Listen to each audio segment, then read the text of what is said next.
บุญเหลือนำพาให้เฮาได้มาพ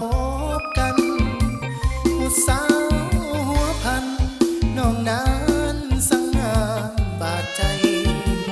ได้เพียงเห็นหน้าเห็นแววตายิ้มแย้มแจ่มใสคิดอยากเอาเมื่อเป็นไผอยู่ทางใดท่านถิ่นจำปาผู้สาวแดนหนาวผู้บ่าวทางใต้ไม้ปอหวังมาเกี่ยวดองกับนวลน้องแท้เด้ควันตาสีห้องหัวใจของสามัยยังว่างบ่นาอายอยากมาห่วงสร้างสาเห็นให้ไทยนาเป็นคู่เคียงกันบ่าวแดนจำปาอยากได้น้องมาเป็นแฟนสาวเมืองมาแค่ดินแดนมักจองมาขาว นอลันนอคม